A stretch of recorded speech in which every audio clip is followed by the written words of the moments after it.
At the outset, on this auspicious occasion, when we are celebrating the memories of the two great stalwarts from Bengal, the great sons of India, Swami Vivekananda and Netaji Subhas Chandra Bose, I pay my humble salutations to these great souls.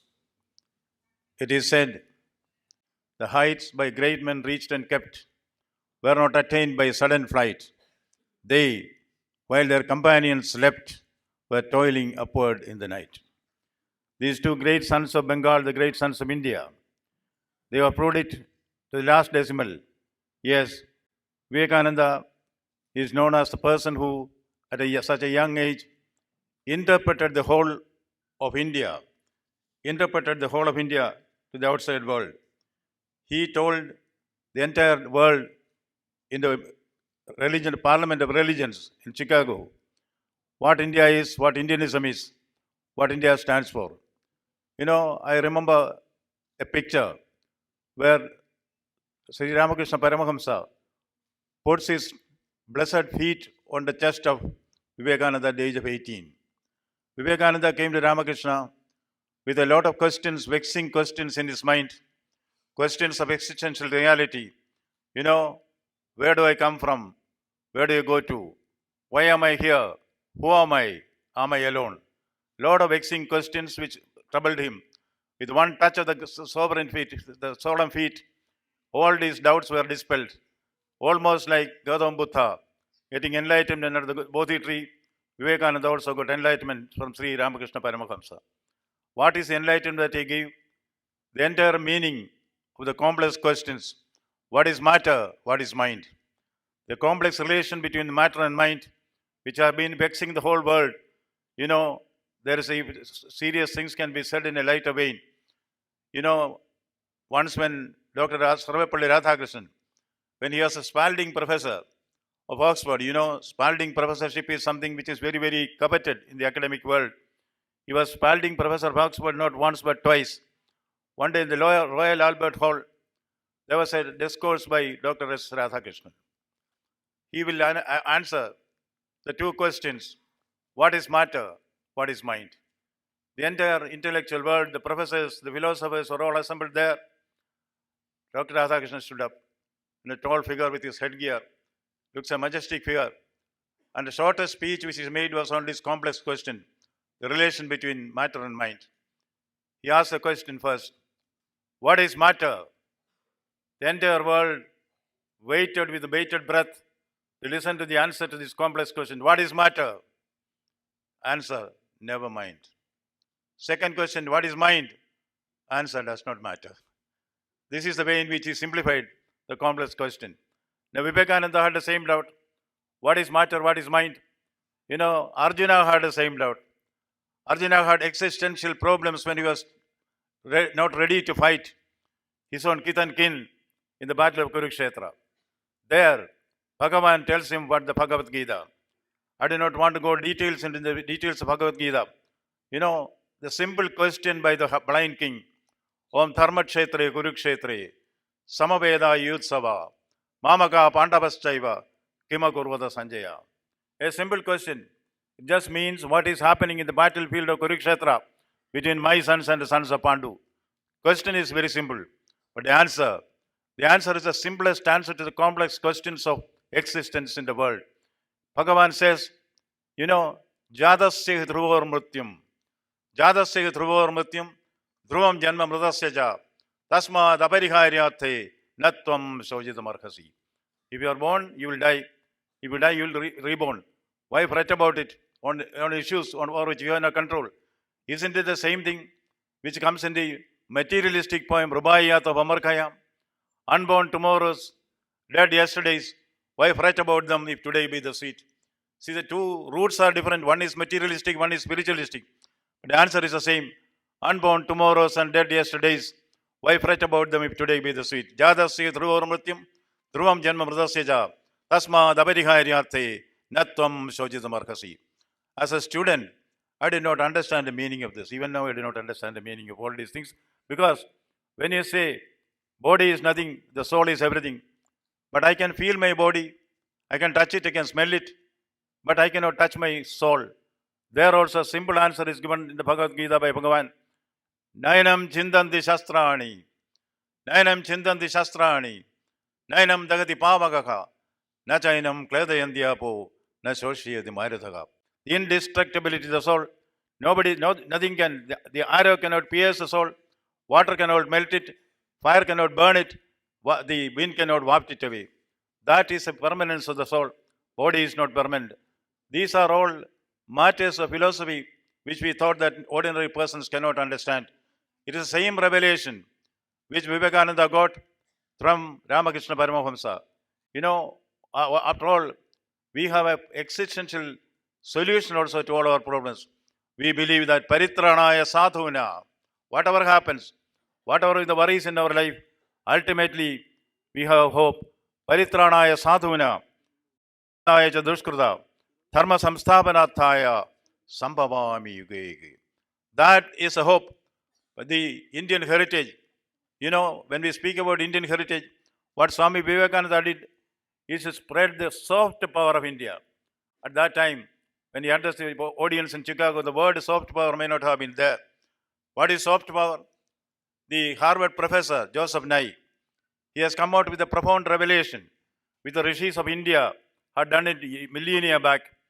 He has come to the conclusion that soft power is a power of heritage, culture, art, culture and heritage.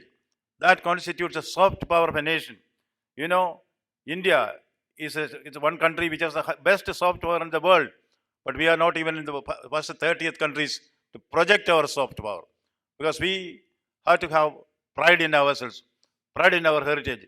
Hard power is military power, to an extent economic power. Military power does not achieve anything anywhere. Even in the battle of Mahabharata, what finally happened? Panchali lost even the Upapandavas, her own sons, in the battle, not in the battlefield, on the sly. Ashwathama killed them. We don't gain anything in a war. War is something, since war begins in the minds of men, it is in the minds of men the defenses against it are to be built. Therefore, soft power is the power. That is what Vivekananda told the entire world in America in his powerful address, which starts with Sisters and Brothers of America. He opened up the gates to the treasure house that is India, the splendor that is India. That is a great contribution which Swami Vivekananda has done in opening up the mind of the world to India's great soft power. Now, at this context, our Honorable Prime Minister, Sri Narendra Modi ji, is also highlighting the soft power of India.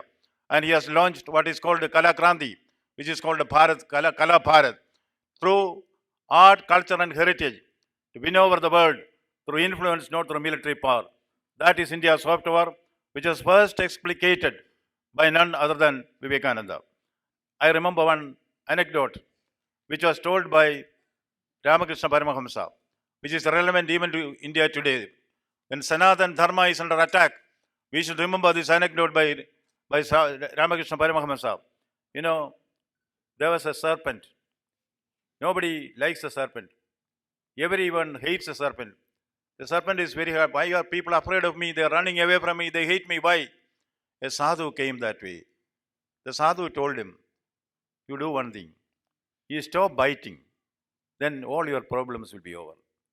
After 6 months, the sadhu comes there. He sees the serpent, in a corner, tired, beaten, bleeding, cannot even move. He asked, what happened to you? Swamiji, the sadhu asked the serpent, what happened to you? The serpent said, you are responsible for my plight. How? You only told me to stop biting. I asked you only to stop biting, not stop hissing. Don't stop hiss. Keep on hissing. Stop only biting. That is the message which in his own subtle way, Vivekananda also gave to the whole world. Hindus, Sanatana Dharmis, those who pride in India's culture, we should stop biting, of course, but we should not stop hissing. He made us valorous for the nation, valorous for the culture. That's a great, great contribution which he has made. I remember the emperor of Ujjain. The emperor, when we hear about Ujjain, we think about Vikramaditya and the Navaratnas of Vikramaditya. In my childhood, I was forced to learn who are the Navaratnas by my mother. Thanandari Chabanaha Amara Simha Shanku, Vedala Patta Kadagarpara Galidasa, Kyado Varahamiru, Nruda Sabayam, Ratna Ani Vararujita Vikramasya. These are the 9 jewels of the court. The emperor is in his deathbed. All the courtiers and ministers said, the young prince can be this coronation can be announced now, because the prince is fit enough to rule in any way. But the emperor said, no, let him go out of the palace. Let him live with the ordinary citizens, the common men. Let him learn something from them, from their life. Come back to the palace. The prince spends 1 year along with the common men in disguise. He understands their emotions, their feelings, their sentiments, how they react to things. He comes back. He reveals all that he has learned from them. The courtier said, now he is fit enough to be emperor. But the emperor said, no. Let him go to the forest. There is a hermit there. Let him learn from the hermit and come back. The prince goes to the hermit. The hermit tells him, please go out into the jungle and listen to the voices there. The young prince, with rapt attention, listens to the various voices in the forest, various voices which he has not heard in the palace, the lullaby of the brooks, the rustle of the leaves, so many, and the braying of the animals, all sounds which he has never heard earlier. He comes and repeats it to the hermit. The hermit says, no, not enough. The prince again goes, listens with rapt attention all the subtle voices around him. Then he comes and tells the hermit, I have heard 2 new voices. What is that? I heard the voice of the daybreak. I heard the voice of the daybreak. I heard the voice of honey getting filled in the flower. The hermit said, yes, now you are fit enough to lead. Now you are fit enough to be king, because you could hear the voices which others did not hear, the sound of silence. You could hear the sound of silence. A leader is one who is able to hear the sound of silence. He should be able to see what others do not see. He should be able to hear what others do not hear. It is that stage to which Vivekananda rose at such a young age and made others also rise to that level. Being able to listen to the sound of silence. Vivekananda could listen to the sound of silence that is very much embedded in the rich culture and heritage of India. That is a great contribution which he has done. And now, when it comes to Netaji Subhas Chandra Bose, I am deeply indebted to Netaji. I have not seen him, but in my childhood, right from the age of 5, I used to hear from my father all the stories about Netaji Subhas Chandra Bose. I would like to share it with you. My father was a freedom fighter. And he, of course, admired Gandhiji, but he felt that we should show our valor like Netaji Bose. My father was young at that time. He was an ardent devotee of Netaji Subhas Chandra Bose. That is why my name is also Anand Bose. All of my brothers and sisters, my father named us Bose. Instead of naming us Nair by the caste name, I am Anand Bose, Sundar Bose, Sukumar Bose, Mohan Bose, Indira Bose, Komala Bose, all are bosses. It is a destiny that brought me to West Bengal, the land of Netaji Subhas Chandra Bose. Even today in my room, I have a big portrait of Netaji Subhas Chandra Bose. When I am in doubt, like Shakespeare's Hamlet, to be or not to be, I look at the portrait and get the answer. His answer is that, Dilli chalo. Yes, as they say, charai beti. March ahead. When I am in doubt, I always look at Netaji Subhas Chandra Bose's portrait and derive the inspiration, march ahead. I think if I could be of any use as a governor, it is mainly because of the inspiration that I received from Netaji Subhas Chandra Bose. 3 cheers to Netaji Subhas Chandra Bose, my humble salutations to him. Now, what did I hear from my childhood? I heard about Netaji Subhas Chandra Bose, the student, was a very bright student. He had first class honors for his philosophy. Then he went to Cambridge. He got into the Indian civil service, one of the most coveted services in that time. Arvind also got it. But, I remember one anecdote about Netaji Bose. Young Netaji came to see the incumbent of the Raj Point, which I am now occupying, the Governor General. That is customary, when we get into the ICS, you always call on the Governor General. Even now, when we get into the IAS, we call on the senior officers like Chief Secretary and all. Now, the watch and ward, the security said, you are an ICS officer. You will be permitted to meet the Governor General. Bose was carrying a folded umbrella with him. All Bengali youth used to carry that. This umbrella cannot be taken. You know, the young Netaji, knowing full well, he is challenging the authority of the British Empire. He said, this umbrella is a symbol of the manliness of the youth of Bengal. Without this umbrella, I will not enter the portals. And you know, he did not enter. After some time, he resigned. That is out of his patriotism. Now, I have a humble satisfaction that grand portico of Raj Bhavan, which was once denied to Netaji Subhas Chandra Bose, I had the good fortune to name that same portico as Netaji Bose portico. Now that portico in Raj Bhavan is called Netaji Subhas Chandra Bose portico. That is nature's, history's revenge, noble revenge. Now, speaking about him, he was obliterated from history. Independent India has not been grateful to the contributions of Netaji Subhas Chandra Bose. Netaji has been obliterated from history. We should bring it back. As my humble contribution, I am also sort of a writer. I am publishing a book, rewriting the history about Netaji Subhas Chandra Bose, recreating that niche which he deserves in our human mind. In our mind, Netaji still lives. It is said, the dead was mightier than Caesar the alive. Similarly, we can say, Netaji the dead is mightier than Netaji alive. In our minds, Netaji is not dead. Netaji will never die in our minds. That position in history, the deserved position of history has to be given back. That should be an endeavor which we should certainly take forward too. It is said, I do not want to continue my speech here because this is Youth Day.